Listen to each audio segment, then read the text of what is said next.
सत्यमेव जयते न्यूज.com। जिल्ह्यातील 10 नगरपालिकांच्या निवडणुकीमध्ये 70.26% मतदान नोंदवले गेले असून माथेरान नगर परिषद 85.37% मतदानासह अव्वल ठरली। मुरुड जंजिरा 73.89%, कर्जत 72.37%, रोहा 71.92% तर श्रीवर्धन येथे सर्वात कमी 66.23% मतदान झालंय।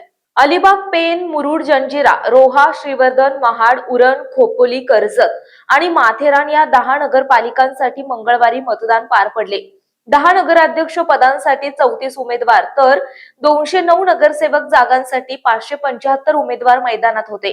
सर्वांचे भवितव्य मतदान यंत्रात सीलबंद झाले असून निकालासाठी तब्बल 20 दिवस प्रतीक्षा करावी लागणार आहे। मतदानादरम्यान महाडमध्ये तटकरे आणि गोगावले समर्थकांमध्ये तुफान राडा झाला। वाहनांची तोडफोड, कार्यकर्त्यांवर हल्ले अशा घटना घडल्या। उरणमध्ये बोगस मतदानावरून भाजप शिवसेना कार्यकर्त्यांमध्ये वाद झाला तर रोह्यात राष्ट्रवादी काँग्रेस आणि भाजप कार्यकर्त्यांमध्ये धक्काबुक्की झाली। कर्जत, अलिबाग, श्रीवर्धन, खोपोली, महाड येथे ईव्हीएम बंद पडल्याने अनेक ठिकाणी काही काळ मतदान खंडित झाले। अनेक मतदारांना पळून परत जावं लागलं। मशीन बदलल्यानंतर मतदान पुन्हा सुरू करण्यात आले।